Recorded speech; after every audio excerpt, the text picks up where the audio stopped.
ক্যাসেটটি প্রযোজনা ও পরিবেশনা করেছে আল আরব এন্টারপ্রাইজ, হাটহাজারী, চট্টগ্রাম।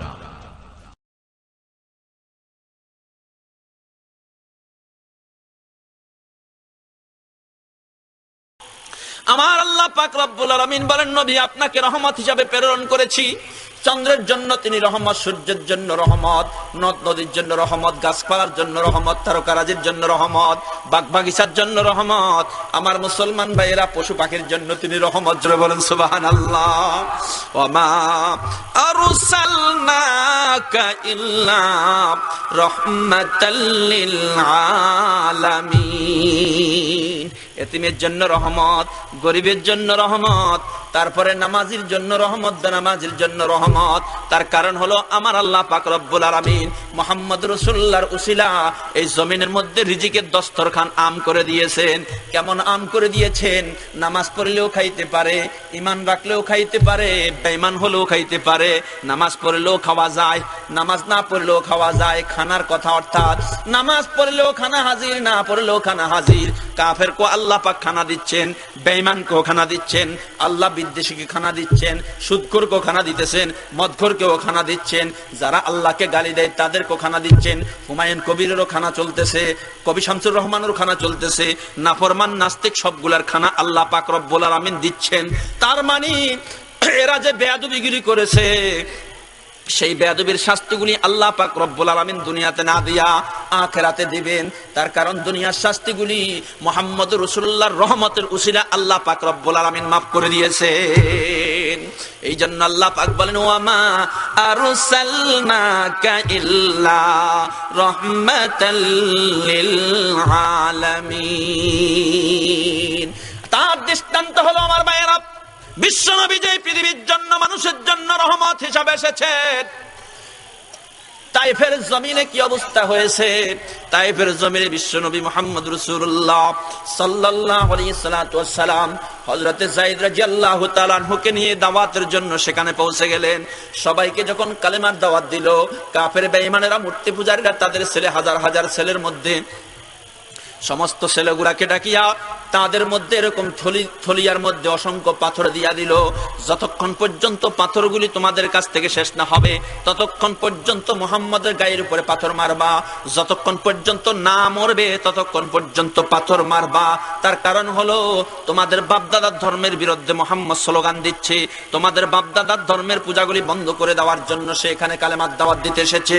তোমাদেরকে জিম্মাদারি দিলাম, ছেলেদেরকে জিম্মাদারি দিয়ে দিল।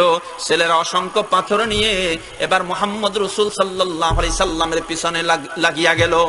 হযরত রাসূল বলতেছেন, যায়েদ, সকালবেলা হযরত যায়েদ রাদিয়াল্লাহু তাআলা আনহুকে সঙ্গে নিয়ে নবীজি তাইফের জমিনে গিয়েছিলেন। নবীজি বলতেছেন, যায়েদ, ওই দেখো হাজার হাজার ছেলেরা আমার দিকে আসতেছে, পাথর মেরে আমাকে দুনিয়া থেকে বিদায় করে দিবে। হযরত যায়েদ রাদিয়াল্লাহু তাআলা আনহু চোখের পানি ছেড়ে কাঁদতেছেন, ইয়া রাসূলুল্লাহ সাল্লাল্লাহু আলাইহি ওয়াসাল্লাম, আমি আপনার জীবনের সঙ্গী, আমি আপনার আশেক। আল্লাহু আকবার। আমার জীবন থাকতে, আমার দম থাকতে আমার নবীর গায়ে একটা পাথর লাগতে দিব না। হযরত যায়েদ রাদিয়াল্লাহু তাআলা আনহু কাফের সন্তানদেরকে নিষেধ করলেন, কাফের সন্তানেরা, পাথর মারিস না। যদি পাথর মারার একান্ত ইচ্ছা হয়, এই দেখ আমার পিঠটার জামা খুলে দিলাম, আমাকে মার, পাথর মারি আমাকে দুনিয়া থেকে শহীদ করে দে, তারপরেও এক গাছা পাথর আমার নবীর শরীরের মধ্যে লাগাবি না। কাফের সন্তানেরা বলল, যায়েদ, তোমাকে পাথর মারার জন্য আসি নাই, মুহাম্মদ রাসূলুল্লাহকে পাথর মারার জন্য এসেছি। তার কারণ হলো, সে নাকি আমাদের বাপ দাদার ধর্মের মূর্তিগুলাকে ধ্বংস করে দেওয়ার জন্য এসেছে। দুনিয়া সে হর এক জুলম সে তুম, দুনিয়া সে হর এক জুলম সে তুমনে মিটায়া, আসনাম সে কাবা को भी पाकीज़ा बनाया, आया हादिए आलम तो ही अल्लाह का प्यारा, मिल्लत का निगाहबान तो उम्मत का सहारा, आया हादिए आलम। বিশ্বনবী মুহাম্মদ রাসূলুল্লাহকে প্রশ্ন করা হয়েছে, কেন এসেছেন? লিমা বইস্তা, কেন এসেছেন? তিনি বললেন, বইস্তুল লিকাসিল আসনাম, মূর্তি পূজা ধ্বংস করার জন্য এসেছি। মুহাম্মদ সাল্লাল্লাহু আলাইহি সাল্লাম প্রথম মক্কার দিনে 360টি মূর্তি ভেঙ্গে চুরমার করে খোদার ঘরকে পবিত্র করে দিলেন। বাপদাদার ধর্মকে তোমার নবী ধ্বংস করার জন্য এসেছি। যেই ব্যক্তি বাপদাদার ধর্মকে ধ্বংস করার জন্য এসেছে সেই ব্যক্তিকে এই জমিনের মধ্যে আর রাখা যায় না। সেই জন্য নবীজির উপর তারা চওড়া হয়ে গেল, এমন ভাবে চওড়া হয়ে গেল নবী মুহাম্মদ সাল্লাল্লাহু আলাইহি সাল্লাতু ওয়াস সালামকে পাথর মারবে। সেই জন্য হযরত যায়েদ রাদিয়াল্লাহু তাআলা আনহু অনুরোধ করার পরেও তারা মানতেছে না, খেপে গিয়েছে। যায়েদ, তোমাকে পাথর মারতে আসি নাই, মুহাম্মদকে পাথর মারার জন্য এসেছি। যতই অনুরোধ করা হলো এরা অনুরোধ মানল না। আল্লাহর নবী মুহাম্মদ সাল্লাল্লাহু আলাইহি সাল্লাম চোখ থেকে পানি পড়তেছে। যায়েদ, এরা আমাকে পাথরের সাহায্যে দুনিয়া থেকে বিদায় করতে এসেছে। হযরত যায়েদ রাদিয়াল্লাহু তাআলা আনহু বিশ্ব নবী, আল্লাহু আকবার, বিশ্ব নবীর আশিক যায়েদ রাদিয়াল্লাহু তাআলা আনহু নবীজিকে একেবারে কোলের মধ্যে জড়াইয়া নিলেন। কোলের মধ্যে জড়াইয়া ধরিয়া এমন ভাবে নবীজিকে ঢাকিয়া রাখলেন এবং এমন ভাবে নিজের পিঠটাকে কাফেরদের ছেলের দিকে দিয়ে দিলেন, তোরা পাথর মার, আমার নবীর গায়ে মারিস না। যতগুলি পাথর যায়েদের গায়ে এসে লাগতেছে সমস্ত পাথরগুলি যায়েদের পিঠের উপরে লাগতেছে। লাগতে লাগতে হযরত যায়েদের শরীরটা চালনির মতো হয়ে গিয়েছে এবং রক্ত ঝরতে ঝরতে হযরত যায়েদ রাদিয়াল্লাহু তাআলা আনহুর দেহ যেন রূহ শূন্য হয়ে গেছে। রক্ত বের হতে হতে হযরত যায়েদ হঠাৎ করে জমিনের মধ্যে লুটে পড়ে গেছে। আল্লাহর নবী ধরা পড়ে গেলেন। এবার পাথর এসে নবীজির গায়ে পড়তে শুরু করে দিয়েছে। পাথর আসতেছে বৃষ্টির মতো নবীজির গায়ের মধ্যে পাথর পড়তে পড়তে আল্লাহর নবীর শরীর থেকে রক্তগুলি জর্জর করে বের হতে শুরু করলো। নবীজি কাঁদতেছেন, ছেলেদেরকে নিষেধ করতেছেন পাথর মারিস না। যত নিষেধ করে নিষেধ মানে না, ওরা আরো জোরে সোরে পাথর মারে। মুহাম্মদ যতক্ষণ পর্যন্ত মরে না যাবি ততক্ষণ পর্যন্ত পাথর মারবো। কত নিষ্ঠুর ছিল কাফের ছেলেরা পর্যন্ত। এই নিষ্ঠুরতার পরিচয়ে আল্লাহর নবী 3 বার পর্যন্ত বেহুশ হয়ে গিয়েছেন। ওদেরকে যতবার নিষেধ করে ওরা ততবার পাথর মারতেছে। আল্লাহর নবীর বারবার নিষেধের পরও তারা পাথর মারা বন্ধ করে নাই। যখন নবীজির শরীর একেবারে নিস্তব্ধ হয়ে গিয়েছে, বেহুশ হয়ে গিয়েছে, ওরা মনে করেছে মুহাম্মদ পাথরের আঘাতে দুনিয়ার থেকে চলে গেছে, তখন তারা ফিরে চলে গেছে। আমার ভাইরা, এই করুণ অবস্থায় হযরত জিবরাইল আসলেন। জিবরাইল এসে বললেন, ইয়া রাসূলুল্লাহ, আল্লাহ আমাকে অর্ডার করেছেন আপনি তাদের জন্য আল্লাহর কাছে সাহায্য চান। আমার আল্লাহ পাক আমাকে পাঠিয়েছেন ইয়া রাসূলুল্লাহ, 600 পাখা আল্লাহ আমাকে দিয়েছেন। সমস্ত পাখাগুলি আমি ব্যবহার করতে হবে না, মাত্র 2টা পাখা মেলবো এবং তাইফের যত বাসিন্দা আছে সমস্ত তাইফের পাহাড়গুলিকে এনে সমস্ত তাইফের বাসিন্দা কাফের ছেলে সহ ওদের ঘরবাড়ি সহ সমস্ত কিছু আমি মাঝখানে নিয়ে এসে এই পাহাড় দিয়া চাপিয়া মেরে ফেলবো। আল্লাহ নবী আল্লাহু আকবার, আল্লাহু আকবার। জিবরাইল যখন এরকম ভয়ানক বিপদের কথা বললেন, নবীজি বললেন, আল্লাহুম্মা হিদি কওম ফাইন্নাহুম লা ইয়ালামুন। আল্লাহ আমার কওমের হেদায়েতের ব্যবস্থা করো, তারা বুঝে না, যদি বুঝতো তোমার নবীকে পাথর মারতো না। আমার আল্লাহ পাক জিবরাইলকে পাঠালেন, বন্ধুকে বলো তাদের জন্য বদদুয়া করতে, আমি তাদেরকে চরম শাস্তি দেব আমার বন্ধু যদি বদদুয়া করে। আল্লাহু আকবার। বিশ্ব নবী বলেন, আয় আল্লাহ, ও জিবরাইল আমার রবের কাছে চলে যাও, আমার রব আমার নামের পিছনে লকব দিয়েছে রহমাতুল লিল আলামিন, ওয়া মা আরসালনাকা ইল্লা রাহমাতাল লিল আলামিন। আমার আল্লাহ তামাম পৃথিবীর জন্য আমাকে রহমত হিসাবে পাঠিয়েছেন, আমাকে তো গজব হিসাবে পাঠান নাই। আমি কেন আল্লাহর কাছে বদদুয়া করব? আমি কেন তাদের জন্য গজব ডাকবো? আমি যদি গজব ডাকি তাহলে তো আমার রহমত নামটা মুছিয়া যাবে। আমার আল্লাহ আমার নামের পিছনে রহমত লকব দিয়েছেন, সুতরাং আমি আল্লাহর কাছে দোয়া করি, আল্লাহ তারা বুঝে না। আর আল্লাহর নবী একটা দোয়াই তাদের জন্য করেছেন, আয় আল্লাহ তারা যদি বুঝতো আমাকে পাথর মারতো না, আয় আল্লাহ আমাকে যারা পাথর মেরে রক্ত রঞ্জিত করেছে আল্লাহর হস্তে আমি তাদের সবাইকে মাফ করিয়া দিলাম। সুবহানাল্লাহ। কেমন রহমতের নবী, কেমন বরকতের নবী, এত দুঃখ কষ্টের পর সমস্ত কাফের গুলিকে মাফ করিয়া দিলেন। আবার আল্লাহর কাছে দোয়া করলেন, আল্লাহ এই ছেলেগুলিকে যদি তুমি মারিয়া ফেলো তাহলে আমাকে পাঠাইলা কেন? আমি কালেমার দাওয়াত কার কাছে দিব? ওদের বাপ দাদারাও যদি আমার কালেমার দাওয়াত গ্রহণ না করে যারা আমাকে পাথর মেরেছে এরা একদিন না একদিন তোমাকে চিনবে। জোরে বলুন সুবহানাল্লাহ। লা ইলাহা ইল্লাল্লাহ, মোহাব্বতে লা ইলাহা ইল্লাল্লাহ।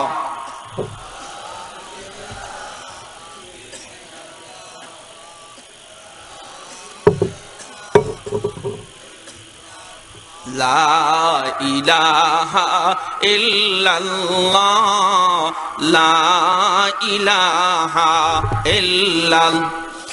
নাই কোনো মাবুদ আল্লাহ ছাড়া, আর নাই কোনো মাহবুব মাওলা ছাড়া। লা ইলাহা ইল্লাল্লাহ, লা ইলাহা ইল্লাল্লাহ। এই গালি দেয় ওয়াহাবির বাচ্চা, হারামের বাচ্চা, এমন কিছু তহমত জারজ বাচ্চা বলে এরকম ভাবে ওলামায়ে হককে গালি দিয়েছে ওরা। এই জন্য আসলে হেদায়েত কপাল থেকে ওদের মুছে ফেলানো হয়েছে। আবু জেহেলের কপাল থেকে যেমন হেদায়েত মুছে ফেলা হয়েছে, এই লোকগুলির কপাল থেকেও যেন আল্লাহ পাক হেদায়েত মুছে ফেলেছেন।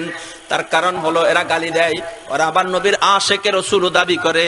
ক্বালা রাসূলুল্লাহ সাল্লাল্লাহু আলাইহি ওয়াসাল্লাম সিবাবুল মুসলিমি ফুসুকুন ওয়া কিতালুহু কুফর। আল্লাহর নবী বলেন, যেই ব্যক্তি গালি দিবে একজন মুসলমান আরেকজন মুসলমানকে গালি দিবে, সেই ব্যক্তির নাম ফাসিকের কাতারে লেখা হয়ে যাবে। একজন মুসলমান আরেকজন মুসলমানকে গালি দিবে না, গালি দিলে ফাসিক। আল্লাহর নবী গালি দিতেন না। তুমি যদি নবীকে ভালোবাসো তাহলে গালি কোথা থেকে শিখলা? নবীর সুন্নত যদি আমল করো তাহলে গালি কোথা থেকে শিখলা? গালিও কি নবীর সুন্নত নাকি? আমার মুসলমান ভাইরা, নবীজি বলেন সিবাবুল মুসলিমি ফুসুক, মুসলমানকে গালি দিলে ফাসিক, ওয়া কিতালুহু কুফর, একজন আরেকজনকে কতল করলে নিজেকে কুফরির মধ্যে পরিণত করে দিল। আমার মুসলমান ভাইরা, যদি নিজেকে সুন্নি দাবি করতে হয় তাহলে মুখ থেকে গালি বন্ধ করে ফেলতে হবে, কোরআনের কাছে আসতে হবে, নবীজির জীবনের সত্য সুন্নতগুলি আমল করতে হবে। মন যেভাবে বলবে সেভাবে নিজের মনের জিন্দেগি মতে চলা যাবে না। বলুন ঠিক না বেঠি? অতিভক্তি চোরের লক্ষণ, অতিভক্তি চোরের লক্ষণ। আমার মুসলমান ভাইয়েরা, নবীকে মোহাব্বত করে, আবার কেউ বলে খাজা বাবা, কেউ বলে মুস্তাফা খোদা, কেউ বলে খাজা বাবা, কেউ বলে মুস্তাফা বাবা, কেউ বলে আবার তোমাকে হুবহু খোদা। হলো নবীকে আমার মুসলমান ভাইয়েরা আবার কয় আল্লাহর দন নবী পাইয়া আল্লাহ হলো খালি হাত, আল্লাহর দন নবী পাইয়া আল্লাহ হলো খালি হাত, নবীর দন খাজা পাইয়া নবী হইল খালি হাত, রাখতে জানলে হয় না কাঙ্গাল বাবারে তোর দরবারে টুনটুনা টুন। এটা তো আছেই। গাঁজা খাওনি আছে, মদ খাওনি আছে, আবার বলে দয়াল বাবা গাঁজা খাবা তুমি গাজার কারিগর, গাঁজা বসাইয়া দামর কলকির ভিতর বাবারে। কোথায়? বাবা যারে দয়া করে আউলিয়া বানাইতে পারে। এ দুষ্ট লোকেরা বাবা বুঝে আউলিয়া বানাইতে পারে। ওলি বানাবার মালিক হলেন আল্লাহ, ওলি বানাবার মালিক হলেন আল্লাহ, বুজুর্গ বানাবার মালিক হলেন আল্লাহ। কোন বাবা কাউকে ওলি বানাইতে পারবে না, কোন বাবা কার জন্য জান্নাতের ব্যবস্থাও করতে পারবে না। ওরা কয় বাবার কাছে মুরিদ হলে নামাজ লাগবে না, মারফত হাসিল করতে পারলে মুখস্থ নামাজ পড়া যাবে, সেজদা প্রকাশ্যে করা দরকার নাই। দিলের নামাজ আসল নামাজ, জাহিরি নামাজ ছেড়ে দাও। দিলের পর্দা আসল পর্দা, উপরের পর্দা খুলে দাও। দিলের বাতি আসল বাতি, আসল বাতি নিভাই দাও। আমার ভাইয়েরা, কত মাজারের মধ্যে বাতির মাধ্যমে ওরা যখন উরুস শুরু করতে ঢোলের তালে তালে এরা তখন বলতে থাকে আসল বাতি, দিলের বাতি, আসল বাতি, আসল বাতি নিভাই দাও। বাতি নিভাই দিলে কি করবা ভালো করে বুঝো। নারীও আছে পুরুষও আছে, এবার নফস ঠিক থাকবে নাকি ভালো করে বুঝো। মহিলার নফস ঠিক থাকবে না, তোমার নফস ঠিক থাকবে যদি বলো দিলের বাতি আসল বাতি, আসল বাতি নিভাই দাও। দিলের পর্দা আসল পর্দা, উপরের পর্দা খুলে দাও। তার মানে হলো সব দরজা জানালা খুলে দিয়া এবার খুঞ্জুরা ঢোলের তাবের তালে নাচতে শুরু করলো। সেখানে নারীও নাচে পুরুষও নাচে, নাউজুবিল্লাহ। দয়াল বাবা খাজা বাবা তুমি আনার কারিগর, দয়াল বাবা গাজা খাবা, দয়াল বাবা বোতল খাবা, তুমি গাজার কারিগর, বোতল বসাইয়া দাও বাবা কলকির ভিতর বাবারে। এগুলি করি আশেক রসুল দাবি করো, এগুলি করি তারপরে যায় মোহাব্বত রসুল দাবি করো। খোদার নামের কসম আশেক রসুল নয়, বরঞ্চ তোমরা গজবে রসুল। নাউজুবিল্লাহ।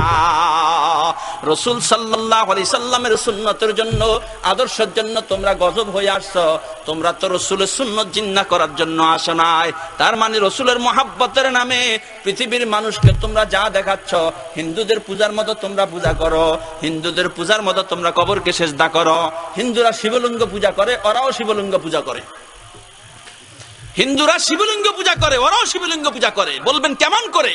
হিন্দুরা নাউজুবিল্লাহি মিন যালিক শিবলিঙ্গ পূজা করার জন্য ওই আপনার এরকম সীতাকুণ্ড পাহাড়ের উপরে উঠে তারপরে লিঙ্গের সাথে লিঙ্গ মিলায়া, এটা নাকি শিবলিঙ্গ পূজা। তখন লিঙ্গ গরম হইয়া গেলে নাকি এরা করে কি, তারপরে নারিকেলের ডাবের পানি ঢালে, তারপরে দুধ ঢালে। এরপরে যায় যখন দেখা যাচ্ছে যে গরম হয় না, এরপরে যা আবার আপনার এই জায়গায় ঠান্ডা করার জন্য পানি ডালা হয়, ডাবের পানি দুধ ঢেলে ঢেলে, এরপরে যায় নারিকেলের আপনার নারিকেল ছুলে তারপরে নারিকেল দিয়ে এত জোরে বাড়ি দেয়, তো শিবলিঙ্গ পূজা ভেঙে যায়। তখন এটা নাকি সফল হয়ে যায়। ওরা তো এরকম ভাবে হিন্দুরা শিবলিঙ্গ পূজা করে মূর্তি বানায়া।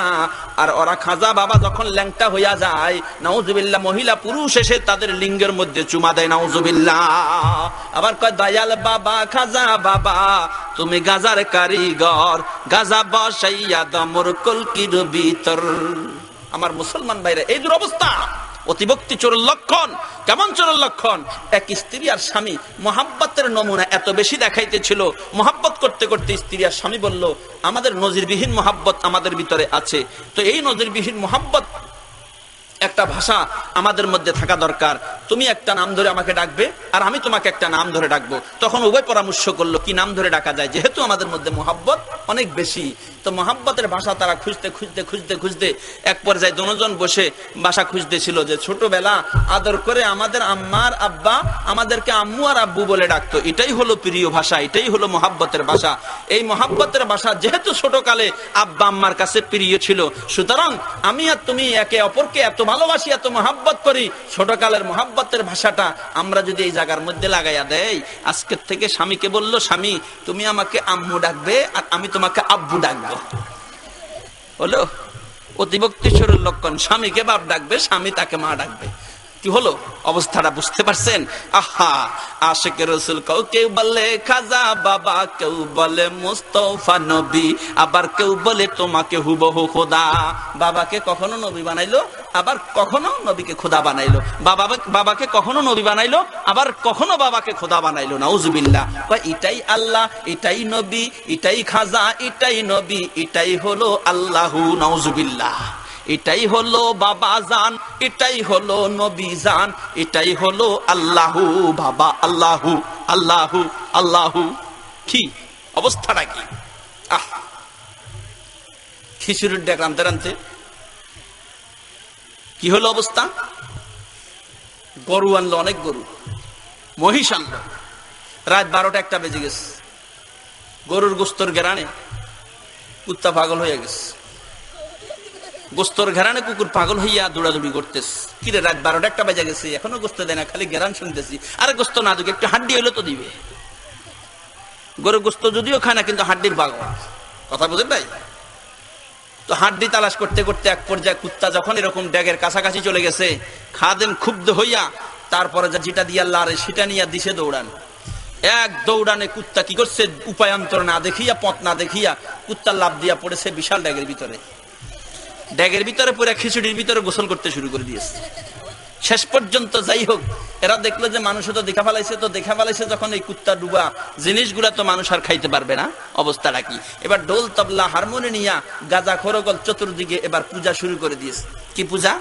কি পূজা করতে পারেন? কাইয়া বদলাইছে বাবা, কাইয়া বদলাইছে, সুরুত পাল্টাইছে বাবা, সুরুত পাল্টাইছে, কুত্তা হইয়া বাবা আমার ড্যাগে পইরাছে, বাবা কাইয়া বদলাইছে। অতিভক্তি চোরের লক্ষণ। বাবারে কখনো আউলিয়া, কখনো দরবেশ, কখনো পীর, কখনো নবী, কখনো আল্লাহ, আবার কখনো বানালো কুত্তা। চেহারা পাল্টাইছে, বাবা কাইয়া বদলাইছে, কুত্তা হইয়া বাবা আমার ড্যাগে পইরাছে। বাবা যদি ড্যাগে কুত্তা হইয়া পরে তো মানুষে খিচুড়ি গুলা খাবে, আর এটাই হলো বরকত, এটাই হলো রহমত। নাউজুবিল্লাহ মিন যালিক। কিছু লোক আছে মাইজবান্ডারের মধ্যে পড়ে থাকে। আমরা নানুপুর, আমি পড়াইছি 4 বছর, তো সেখানে আমরা আসা যাওয়ার মধ্যে দেখতাম যে মানে চুলের জট, দাড়ির জট, অনেক জট, আর জটই হলো কেরামত, যতই হলো মারেফত। যতক্ষণ জট না আসবে ততক্ষণ মারেফত হাসিল হবে না। তো এটা হাসিল করা বড় সহজ। মাথার মধ্যে, চুলের মধ্যে, তারপরে দাড়ির মধ্যে ভালো করে নারিকেল তেল আর সয়াবিন তেল ভালো করে এরকম মিশাইয়া, সরিষার তেল মিশাইয়া শরীরের মধ্যে দিয়া, তারপরে রাস্তার মধ্যে ময়লা আবর্জনার মধ্যে গড়াগড়ি খায়। গড়াগড়ি খাইতে খাইতে ময়লা আবর্জনা স্তূপ ভান দিয়া এরপরে যায় চুলের মধ্যে জট পড়তে থাকে। তো জট পড়তে পড়তে এক পর্যায়ে দুর্গন্ধ, কাপড়ের সফরে পায়খানা প্রস্রাবের দুর্গন্ধে তার কাছে যাওয়া যায় না, এত দুর্গন্ধ। শেষ পর্যন্ত উকুনের কামড়, তারপরে শরীরে জীবাণু, বিভিন্ন কামড়ে যখন তার মাতলামি শুরু হয়ে গেল, এদিকে আবার মদ খায় মাঝে মাঝে বাবা, মদ খাইয়া তারপরে জট বান্ধিয়া এবার ঢোলের তালে তালে নাচতে শুরু করলো। নাচতে নাচতে দীর্ঘদিন পর্যন্ত, 40 দিন পর্যন্ত এভাবে, 30 দিন, 40 দিন, 50 দিন যদি এভাবে পাগলের মতো থাকতে পারে, তারপরে কেউ দিবে খাবে, কেউ দিবে না খাবে না, কেউ আবার তার কাছে পড়াইয়া নিবে। হ্যাঁ, এইভাবে যখন শুরু হইয়া গেল, কাপড় অর্ধেকে লাল শালু কাপড় আসি গেল, মূল কাপড় পড়ে গেল। হ্যাঁ, এবার যখন ঢোলের তালে তালে মদ খাইয়া নাচতে শুরু করলো, নাচতে নাচতে এক পর্যায়ে পুরা কাপড়টাই পুড়ে গেল। পুরা কাপড়টা যখন পুড়ে গেল, লোকেরা বললো যাক এবার মারেফত হাসিল হয়ে গেছে। এবার লোকেরা ল্যাংটা সাধুর কাছে আইসা কখনো পাও মুছিয়া পানি নেই, কখনো পাও দিয়া পানি নেই, আবার এগুলা সাফা বলে খাইয়া ফেলে। হ্যাঁ, এবার যদি কেউ কিছু বলে যে ল্যাংটা সাধু ল্যাংটা হইয়া গেছে, এর ভিতরে কি আছে? কয় যে খবরদার, এর ভিতরে বহুত কিছু আছে। যদিও ল্যাংটা, কিন্তু বহুত কিছু আছে। তো আমি বলি বহুত কিছু আছে, তার মানে সামনের দরওয়াজা, পিছনের দরজা, শাহী গেট এবং ছোট গেট সব খোলা হইয়া গেছে। একটা দিয়া প্রস্রাব বাহির হয়, আরেকটা দিয়া পায়খানা বাহির হয়। দোনোটাই ফায়দা। লোকেরা এটাকে সেবা বলি, প্রস্রাবও খায়, পায়খানাও খায়। তার মানে বাবার শাহী গেট দিয়েও বাহির হয়, ছোট গেট দিয়েও বাহির হয়, সেবা। লোকেরা এটাকে আবার পূজা করে, লোকেরা এটাকে আবার দেখা যাচ্ছে সেজদা করে। আবার এটার জন্য যখন এটা মরেও যায়, মরে গেলেও এদের ভালো ব্যবসা বৃদ্ধি পাওয়া যায়। এক লোক বলে যে আমি তো জীবনে কোনোদিন ট্রেন চিনি না, ট্রেন রেলগাড়ি দেখি নাই জীবনে কোনোদিন। তো এক লোক বললো যে ট্রেন চিনোস না, রেল চিনোস না, আমি তোকে চিনাইয়া দিই। বললো কেরকম ভাই? বললো যে কমলাপুর রেল স্টেশনে যাইবে, আর সেখানে গিয়া দেখবা যদি মানে রেল কাকে বলে সেটার পরিচয় হলো নিচের দিকে পানি পড়বে, উপরের দিকে ধোঁয়া উঠবে, এটাই হলো ট্রেনের পরিচয়। আর ট্রেনের পরিচয় নিতে গিয়া এই লোকটা যাই হোক বললো যে একটা পরিচয় তো পাইলাম যে ট্রেনের পরিচয় হলো নিচের দিকে পানি পড়বে, উপরে ধোঁয়া উঠবে। এই জন্য সে পরিচয় খুঁজতে গিয়া রেল কমলাপুর রেল স্টেশনে চলে গেল। দেখলো সকালবেলা রেলগুলি দাঁড়িয়ে আছে, মগর ধোঁয়া উপরে উঠে না, নিচেও নামে না, কিন্তু দেখতে পাচ্ছে একটা লোক দাঁড়িয়ে দাঁড়িয়ে প্রস্রাব করতেছে লুঙ্গি উল্টাইয়া, তারপরে বিড়ি খাচ্ছে। তো বিড়ি খাচ্ছে, উপরের দিকে ধোঁয়া উঠতেছে, নিচের দিকে পানি পড়তেছে। এই বোকা লোকটা মনে করেছে এটাই তো ট্রেন, যে ট্রেনের পরিচয় গতকালকে দিয়েছিল। আরে ট্রেন তো মানুষ টানে, সেই জন্য এতে পাগল বেকুব লোক গোষ্ঠ স্থিরটা তারপরে যা উঠে গেল তার কাঁধের উপর। এই বেটা চল, কমলাপুর থেকে বিমানবন্দর যাব। কি বিমানবন্দর যাবি? আমার কাঁধের উপর উঠে তো বিমানবন্দর যাবে? আরে বেটা, তুই নাকি ট্রেন নিচের দিকে পানি পড়ে, উপরের দিকে ধোঁয়া উঠে, এটাই নাকি ট্রেনের চিহ্ন। বেড়া, তোর নিচে পানি পড়ে, উপরের দিকে ধোঁয়া উঠে, চল। সুযোগে বাঙ্গাল বিবেচনা করে না, মেধা খরচ করে না। তার মানে কোনটা ট্রেন আর কোনটা মানুষ সেটা বিবেচনা নাই, কোনটা ইবাদত আর কোনটা আজকে মানুষ সেটা বিবেচনা করে না। মনে করতে পারলো যে মসজিদে গিয়ে সেজদা দেওয়া যেমন, কবরে গিয়ে সেজদা দেওয়া তেমন মনে করে ফেলতেছে। আমার ভাইয়েরা, আল্লাহর নবী মুহাম্মদ সাল্লাল্লাহু আলাইহি ওয়াসাল্লাম বলেন, লা তাত্তাখিযুল কুবুর মাসাজিদ। যেই ব্যক্তি কবরে সেজদা করবে, আমার মুসলমান ভাইরা খবরদার, হুঁশিয়ার। আল্লাহর নবী বলেন কবরকে তোমরা সেজদার জায়গা বানাইও না, কবরকে সেজদার জায়গা বানাইও না। মানুষ কবরকে সেজদার জায়গা বানালো, মানুষকে সেজদা করতে শুরু করলো, মাজারে টাকা দিল, মাজারে গোস্ত মানে, মাজারে মহিষ মানে, মাজারে গরু মানে, মাজারে তারপরে যায় তার হাজত মানে। আমার ভাইয়েরা, যেই ব্যক্তি মাজারের মধ্যে টাকা মান্যত করবে, কোন পশু মান্যত করবে, সেই পশুর গোস্ত তার জন্য হারাম। কোন পশু আল্লাহর নাম ব্যতীত কারোর জন্য জবাই করলে সেই পশুর গোস্ত হারাম হয়ে যায়। আর তারা পশু মান্যত করে বাবার নামে, আর সেই গোস্তগুলি আবার লোকেরা খায়। আহা, ওই আটরশির একবার ফরিদপুরে গেলাম, কিরে জিকির আসতেছে, জিকিরের মানে কয় আল্লাহ নাম যেই জন জপে দিবানি শির শেষে, নাচি নাচি জিকির করতেছে মঞ্চের উপরে খটখট বাপরে বাপ।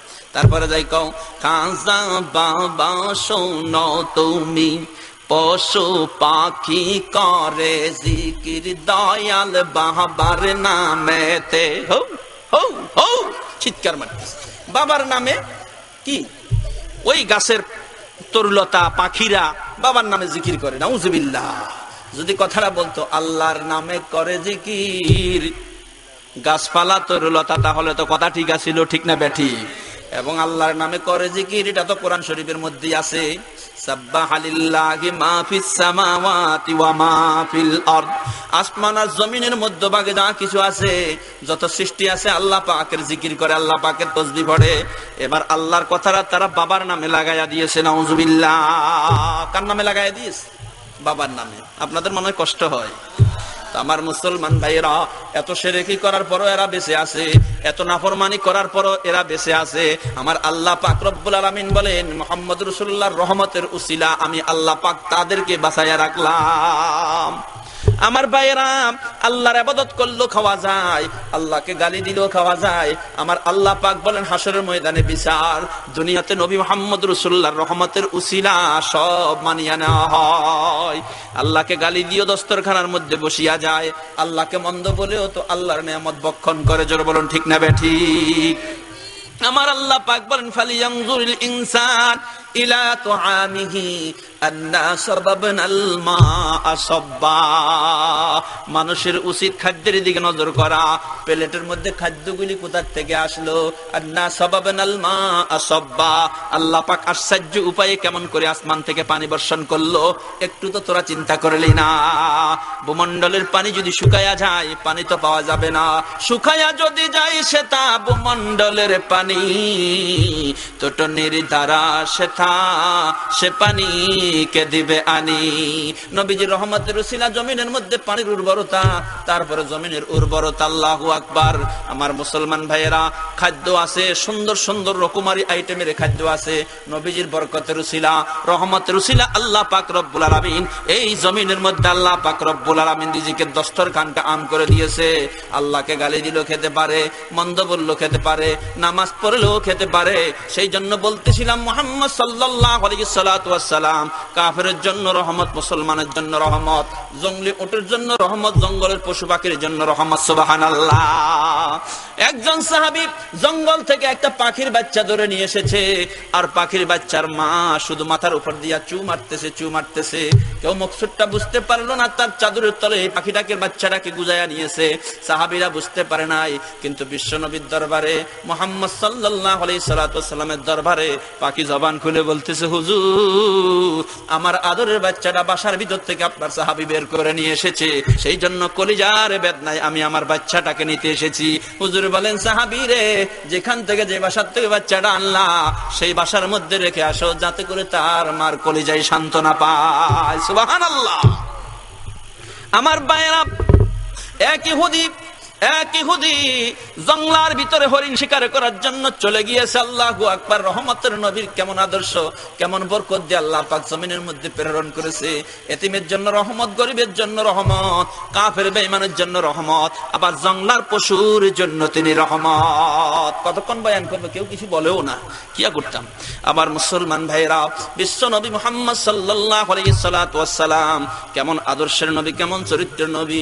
শুধু মানুষের জন্য রহমত, কাফেরের জন্য রহমত সেটা নয়, গাছপালা তরুলতার জন্য রহমত, জঙ্গলে উটের জন্য রহমত, এবং জঙ্গলের একটা হরিণের জন্য কেমন রহমত। একটা হরিণের জন্য রহমত নয়, সমস্ত হরিণের জন্য রহমত, গরু গাদার জন্য রহমত। সুবহানাল্লাহ। গরুর ক্ষুধা লাগতো, মালিক খানা না দিলে আল্লাহর নবীর কাছে বিচার দায়ের করা হতো। হরিণের ক্ষুধা লেগেছে, ওটের ক্ষুধা লেগেছে, নবীজির কাছে অভিযোগ করেছেন। সুবহানাল্লাহ। ইয়া রাসূলুল্লাহ, বাড়ির মালিক আমাকে খাদ্য দেয় না ঠিক মতে। হুজুর বললেন, খবরদার, বাড়ির মালিকেরা এরা কথা বলতে জানে না, অভিযোগ করতে জানে না, এদের খাদ্য যত্নের ব্যাপারে তোমরা হুঁশিয়ার থাকিও। সুবহানাল্লাহ। আমার মুসলমান ভাইয়েরা, এক ইহুদি জঙ্গল থেকে হরিণ শিকার করে এনেছে। হরিণ শিকার করে এনে নিজের বাড়ি দরওয়াজার সঙ্গে এরকম একটা গাছের সঙ্গে হরিণটাকে বেঁধে রেখে দিয়েছে। এই হরিণটা বাঁধা পড়ে গিয়েছে, কিন্তু এই হরিণের 2টি বাচ্চা প্রসব করেছিল। এই বাচ্চাগুলি জঙ্গলার ভিতরে মার কাছে দুধ পান করত, তারপরে আরামে শুয়ে থাকতো। কিন্তু যখন মানুষের হামলার শিকার হলো, ইহুদির হামলার শিকার হলো, মা বাচ্চাগুলিকে গোপনে রেখে তারপরে পালাইতে চেষ্টা করলো, কিন্তু এই দুশমন ইহুদির হাত থেকে পালাইতে পারলো না। শেষ পর্যন্ত এই দুশমন ইহুদির হাতের মধ্যে ধরা পড়ে গিয়েছে। এই দুশমন ইহুদি তার হরিণটাকে তার শিকারীকে ধরে নিয়া এরপরে গাছের সঙ্গে বেঁধে রেখে দিয়েছে।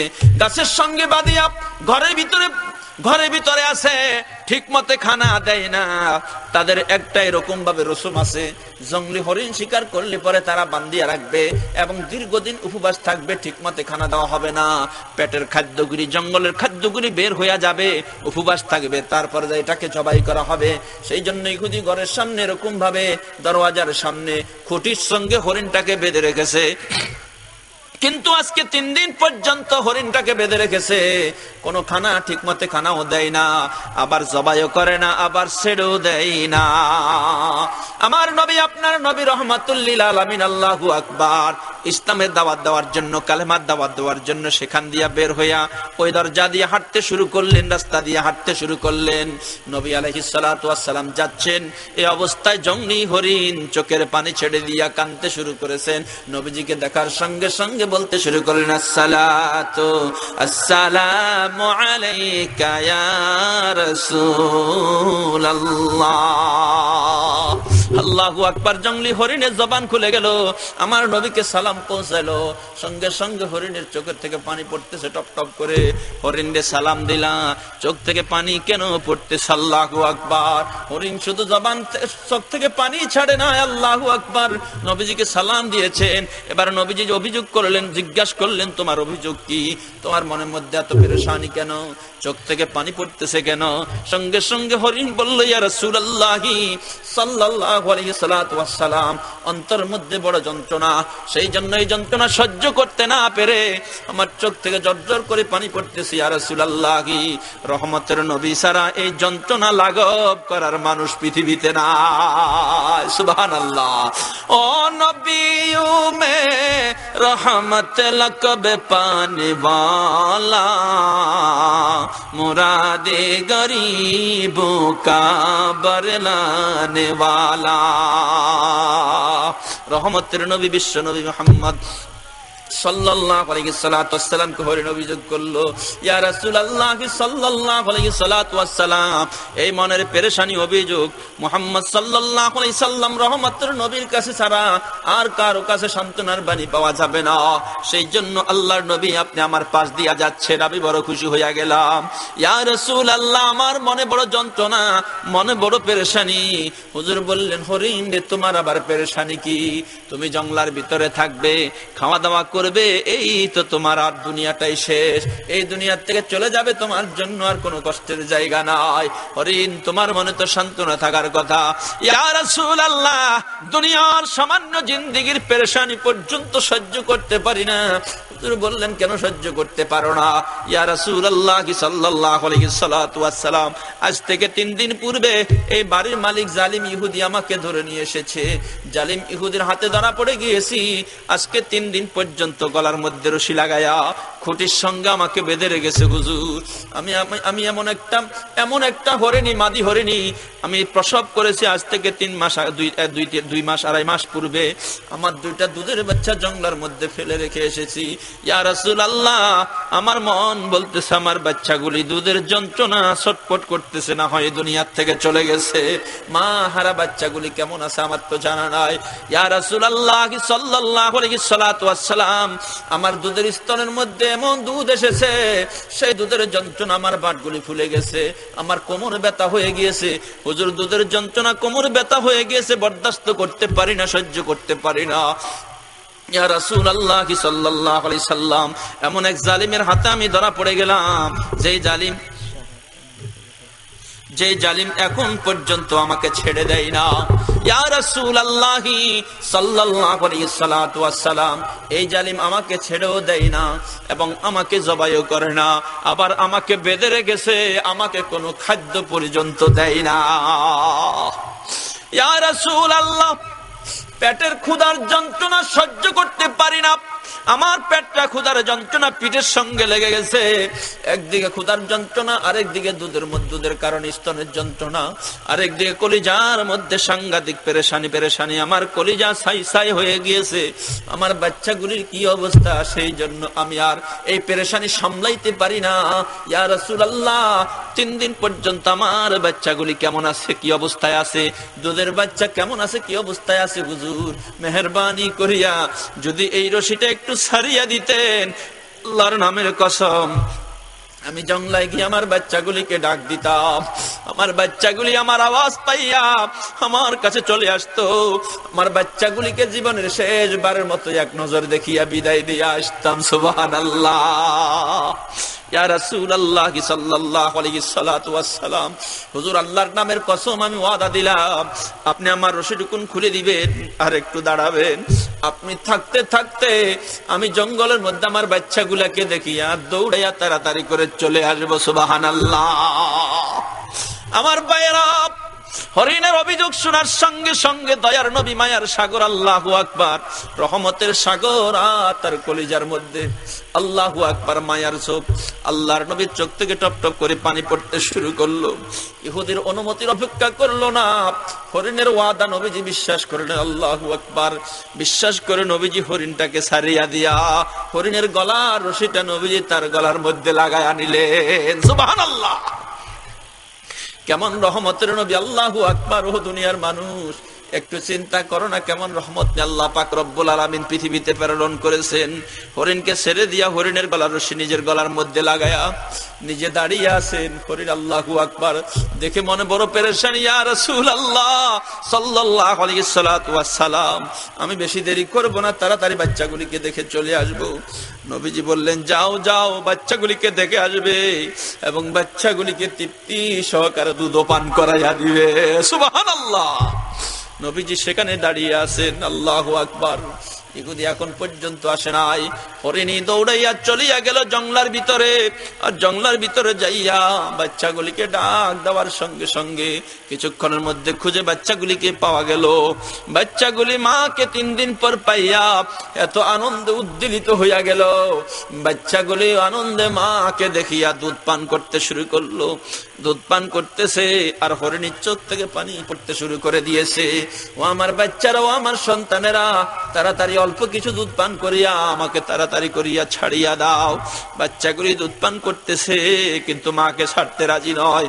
বাচ্চাগুলি মা বলল, বাচ্চারা তো বহুতক্ষণ পর্যন্ত আমাকে দেখেছো, জীবনের শেষবারের মতো দেখা করার জন্য এসেছি।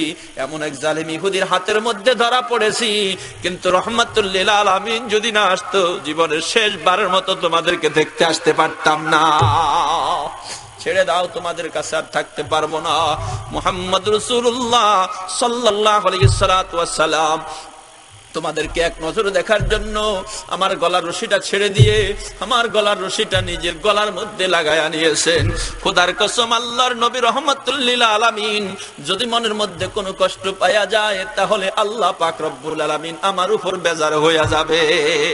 বাচ্চাগুলিকে অল্প সামান্য দুধ পান করাইয়া ধরতে শুরু করিয়া দিলেন। আমার মুসলমান ভাইয়েরা, ইত্য বছর ইহুদি আইসা দেখতেছে তার হরিণ গাছতলার মধ্যে নাই। মুহাম্মদ সাল্লাল্লাহু আলাইহি ওয়াস সালাম গলার মধ্যে রশি লাগাইয়া দাঁড়িয়ে আছে। কি আশ্চর্য ব্যাপার! ইহুদি এসে দেখতেছে তার হরিণী নাই। ওই যেই হরিণের রশিটা গলার মধ্যে ছিল, মুহাম্মদ সাল্লাল্লাহু আলাইহি ওয়াস সালাম সেই রশিটা তার গলার মধ্যে লাগাইয়া নিয়েছেন। সেই জন্য ইহুদি এসে দেখতেছে মুহাম্মাদের পাগলামি আজও দেখতেছি। এমন পাগলামি মুহাম্মদ করেছে যে আমার হরিণের গলার রশি ছাড়িয়া দিয়া নিজের গলার মধ্যে লাগাইয়া দিয়েছে। মুহাম্মদ যেখানে সেখানে বহুত বড় পাগলামি করে।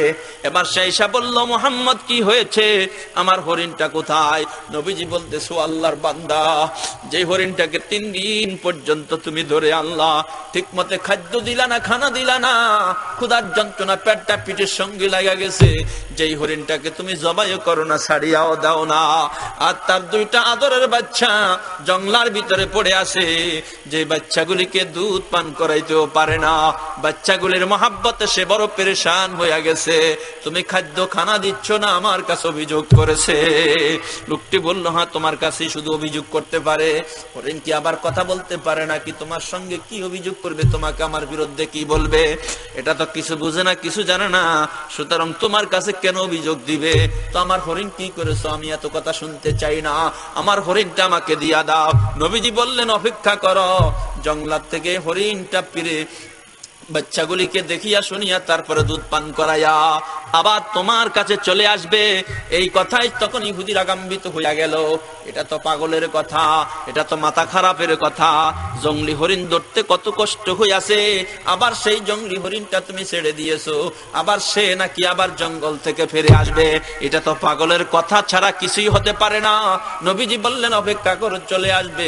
নবীজি সেই দিকে তাকিয়া চোখের পানি ছাড়তে শুরু করে দিয়েছেন। দীর্ঘ টাইম হয়ে গেছে। ইহুদি বলতেছে, আমার হরিণটা ছেড়ে দিলা কেন? আমার হরিণটা ছেড়ে দিলা কেন? নবীজি বললেন, তোমার হরিণ চলে আসবে, অপেক্ষা করো। না, আমি অপেক্ষা করতে পারবো না।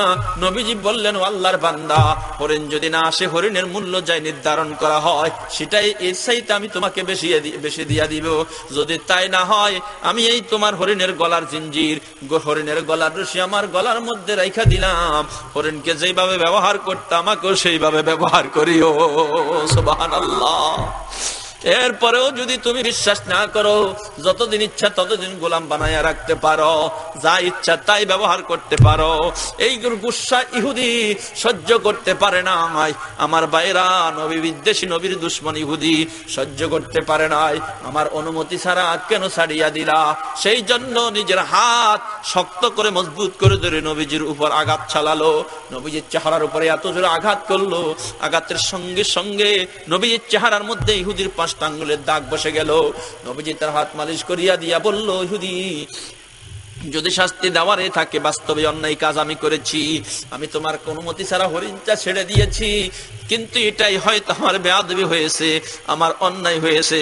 কিন্তু তুমি লাঠি দিয়ে পিটাই আমার থেকে শাস্তি এরকম প্রতিশোধ গ্রহণ করো, কিন্তু হাত দিয়া যখন আমাকে শাস্তি দিলা, তুমি তোমার হাতের মধ্যে আঘাত পাইলা। আল্লাহু আকবার। লোকটা বুঝতে পেরেছে এটা রহমতুল লিল আলামিন ছাড়া কেউ হবে না। যেই লোকটাকে হাত দিয়ে আঘাত করলাম, যেই লোকটার চেহারার মধ্যে আঘাতের চিহ্ন বসে গেল, নিজের ব্যথার জন্য নিজে পেরেশানি বোধ করলো না, আমার হাতে ব্যথা পেয়েছে কিনা সেই জন্য মালিশ করতে শুরু করে দিল। আমার ভাইরা, তারপরে কুফরি মেজাজ, লোকটা সহ্য করলো না। তার আদরের হরিণ, জঙ্গলি হরিণ কেন ছেড়ে দেওয়া হলো? সেই জন্য সামনের দিকে তাকিয়ে আছে। কিন্তু কিছুক্ষণ পরে দেখা যায় ওই জঙ্গলি হরিণ আস্তে আস্তে করে বের হতে শুরু করেছে। যে বাচ্চাগুলিকে মা রেখে আসতে চেষ্টা করেছিল, বাচ্চাগুলি বলল, মা, যেখানে তুমি ধরা পড়েছো সেখানে আমরাও চলিয়া যাইব। তোমার যে পরিণতি হবে, আমাদেরও সেই পরিণতি হয়ে যাক। মা বিহীন দুধের বাচ্চা জঙ্গলায় কেমন করে মরবে, কেমন করে থাকবে? সেখানে এখানে দুধের কারণে মরে যাওয়ার চাইতে মায়ের সঙ্গে চলিয়া যাব, সেখানে জবাই হওয়া এর চাইতে উত্তম মনে করব। মা সহ তিনজন, মা এবং বাচ্চা সহ 3 জন রওনা হয়ে গেল। আল্লাহর নবী বলল, ইহুদি, ওই দেখা যায় জঙ্গল থেকে তোমার হরিণ বের হয়ে আসতেছে। ইহুদি চিন্তা করলো, হরিণ তো একটা আসতেছে না, বরঞ্চ 2টা বাচ্চা সহকারে আসতেছে। সুবহানাল্লাহ। এই বাচ্চাগুলি সহকারে যখন আসতেছে, আল্লাহু আকবার, হরিণ আস্তে আস্তে, আল্লাহু আকবার, এসেই পৌঁছে গেলেন। দেখতেছে নবীজির চেহারার মধ্যে লাল বর্ণের দাগ, তার ডান সাইডে লাল বর্ণের দাগ। নবীজির চোখ থেকে জর্জর করে পানি পড়তেছে। আর হরিণ এসে নবীর কদমের মধ্যে পড়ে গিয়েছে, ক্ষমা চাইতেছে, মাপ চাইতেছে। ইয়া রাসূলুল্লাহ, আল্লাহর নামের কসম, ওগো আল্লাহর নবী, খোদার নামের কসম, আমি জঙ্গলায় গিয়ে আমি দেরি করি নাই। আমার বাচ্চাগুলি দুধ পান করতেছে, অল্প কিছু পান করেছে। ইহুদি আপনার সঙ্গে বেয়াদবি করবে, সেই চিন্তা করে বাচ্চাগুলিকে দুধ পান না করাইয়া আমার বাচ্চাগুলি সহকারে তাড়াতাড়ি হাজির হইয়া গেলাম, যাতে করে ইহুদির আক্রমণ থেকে আমার নবীকে বাঁচানো যায়। ইয়া রাসূলুল্লাহ, আমার জন্য আপনি ইহুদির হাতের আক্রমণ মার খাইলেন, হুজুর, আমি ক্ষমা চাই, আমি মাপ চাই। আল্লাহু আকবার। সঙ্গে সঙ্গে বিশ্ব নবী মুহাম্মদ সাল্লাল্লাহু আলাইহি ওয়াসাল্লাম হরিণকে মাফ করে করিয়া দিলেন এবং নিজের গলার রশিটা বের করে আবার হরিণের গলার মধ্যে লাগাই দিয়া আল্লাহর নবীর সামনের দিকে হাঁটলেন। সুবহানাল্লাহ। হরিণ রয়ে গেল, নবীজি চললেন। এবার ইহুদির ভিতরে ভিতরে ভিতরে তার পেরেশানি শুরু হইয়া গেছে। কাকে মার দিলাম, তার শরীরের মধ্যে ভূমিকম্প শুরু হইয়া গেছে, এমন অবস্থা শুরু হইয়া গেছে দাঁড়িয়ে থাকতে পারে না। পেরেশান সব তার মাথার উপরে এসে ঝাঁপ দিল। সঙ্গে সঙ্গে ওই হরিণের রশিটা আবার ছাড়িয়া তাকে জঙ্গলের দিকে বিদায় করিয়া দিল। যা যা, তোর কারণে আমি আমার নবীর সঙ্গে বেয়াদবি করেছি, এমন একজন লোকের সঙ্গে বেয়াদবি করেছি, আমি আর ঠিক থাকতে পারি না। লোকটা দৌড় শুরু করে দিল, নবীজির সামনে যাইয়া দাঁড়াইয়া নবীজির পায়ের মধ্যে পড়ে গেল। আল্লাহর নবীর কদমে পড়িয়া মাপ চাইতে শুরু করলো। ইয়া রাসূলুল্লাহ, এই কদম মোবারক ধরেছি, মাফ না করলে আমি আর ছাড়বো না। ইয়া রাসূলুল্লাহ, আমার জীবনে সবচাইতে চরম বেয়াদবি এটাই হয়েছে, আমার রাসূলকে আমি বেয়াদবি করেছি, আমি কষ্ট দিয়েছি। ইয়া রাসূলুল্লাহ, জীবনে সমস্ত জাহালত দূর করার জন্য আপনার দরবারে হাজির হয়েছি। জঙ্গলি হরিণকে ছেড়ে দিয়েছি, জীবনের কুফরিগুলা ত্যাগ করার জন্য আপনার দরবারে হাজির হয়েছি। হুজুর, আমাকে মাফ করিয়া দেন। দয়ার সাগর রহমাতুল লিল আলামিন বলেন, আল্লাহর বান্দা, আমি তোমাকে সেখানেই ক্ষমা করে দিয়েছি। আল্লাহু আকবার। সেখানে যদি ক্ষমা না করা হতো, তার অস্তিত্ব কিছুই তো থাকতো না। সঙ্গে সঙ্গে ইহুদি বলল, ইয়া রাসূলুল্লাহ, আমাকে পড়াইয়া দেন লা ইলাহা ইল্লাল্লাহু মুহাম্মাদুর রাসূলুল্লাহ সাল্লাল্লাহু আলাইহি সাল্লাম। ভাইরা আমার, বিশ্ব নবী মুহাম্মদ সাল্লাল্লাহু আলাইহি সাল্লাম রহমতের নবী, এটাই আমাদেরকে স্মরণ রাখতে হবে। এশারের নামাজ হবে কিছুক্ষণ পরে। আমি আসলে ইঙ্গিত পাই নাই, দীর্ঘ টাইম হয়ে গেল। আমি চেয়েছি একবারে 8:45 মধ্যে শেষ করার জন্য। তো এরা দেখা যাচ্ছে যে মানে মাদানী সাহেব আসবে, তো সেই জন্য আপনার নামাজও দেরি হলো। এই জন্য আসছেন কিনা তাও তো জানি না, খবর পাই না। যাক, আল্লাহ পাক আমাদেরকে আমল করার তৌফিক দান করুন। নামাজের পরে আল্লাহ তাআলা বয়ান হবে।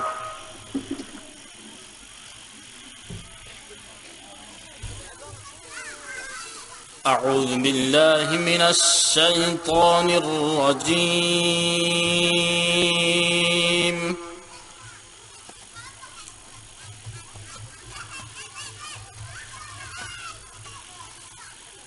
بسم الله الرحمن الرحيم.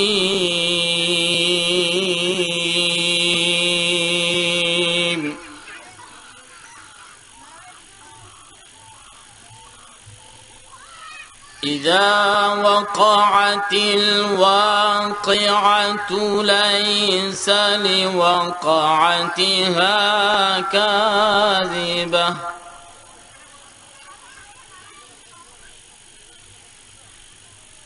خافضة رافعة إذا رجت الأرض رجا وبست الجبال بسا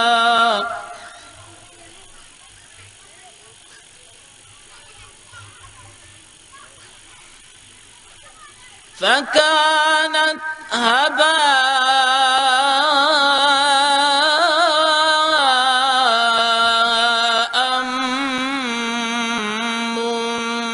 منبثا وكنتم أزواجا ثلاثة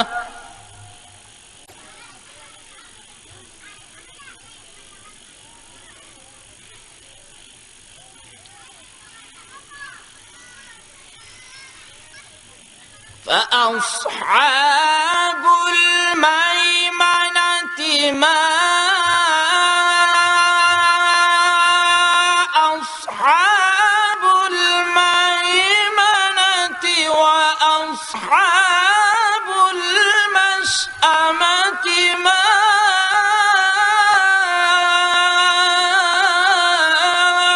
أصحاب المشأمة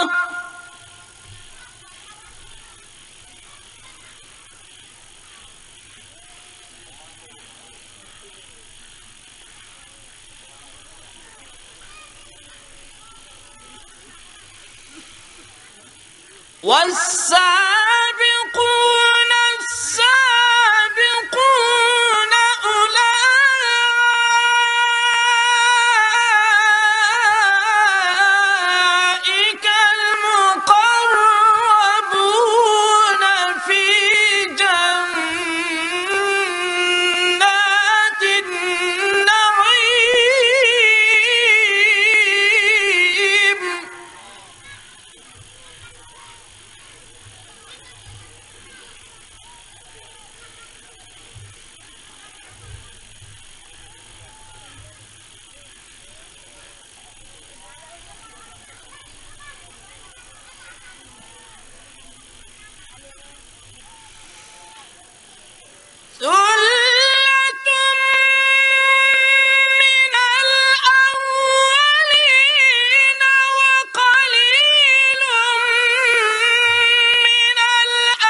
يطوف عليهم ولدان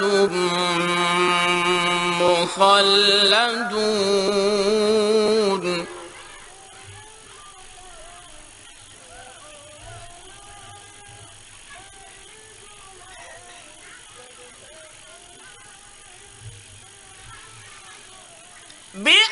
بأكواب وأباريق وكأس من معين لا يصدعون عنها ولا ينزفون وفاكهة مما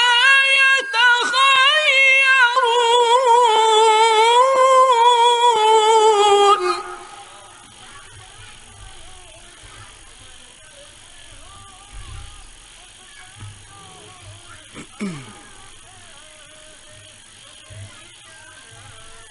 ولحم طير مما يشتهون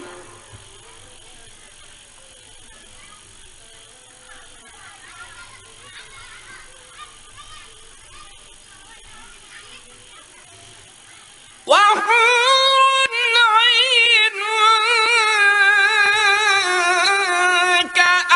كأمثال اللؤلؤ المكنون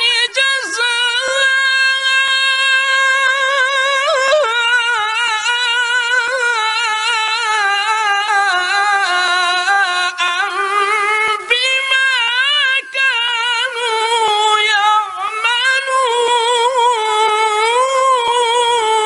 يعملون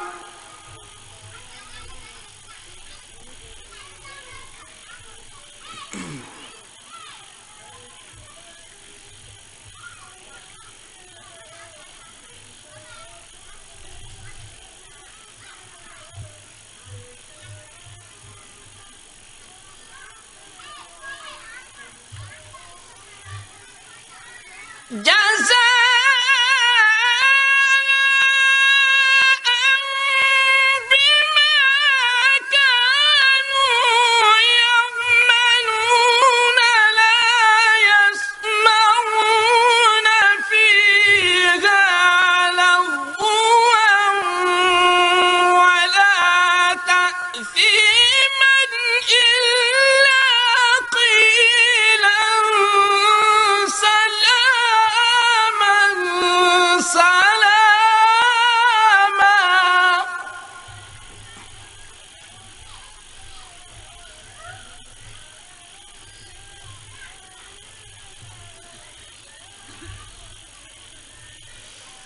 وأصحاب اليمين ما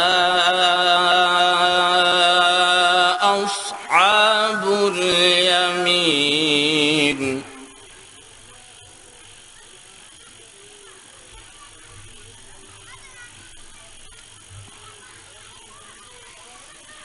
في سدر مخضود وطلح منضود وظل ممدود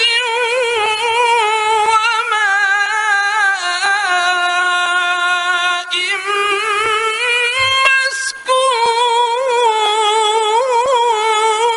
مسكوب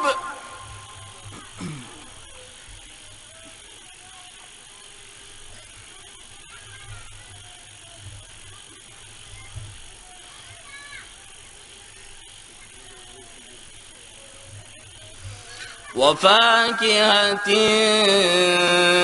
كثيرة لا مقطوعة ولا ممنوعة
إنا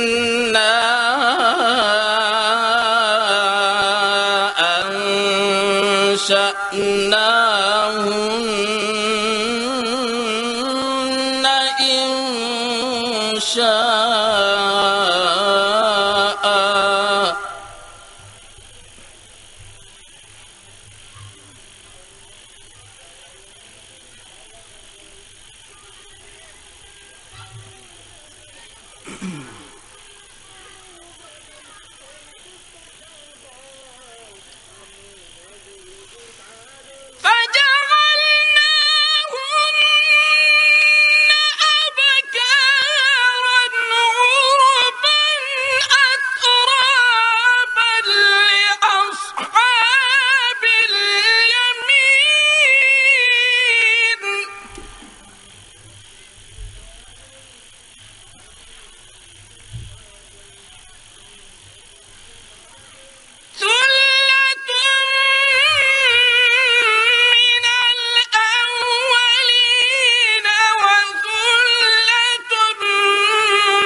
في سموم وحميم وظل من يحموم لا بارد ولا كريم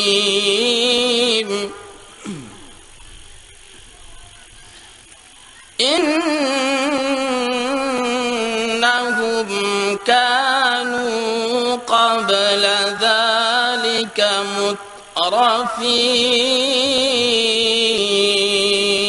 مترفين صدق الله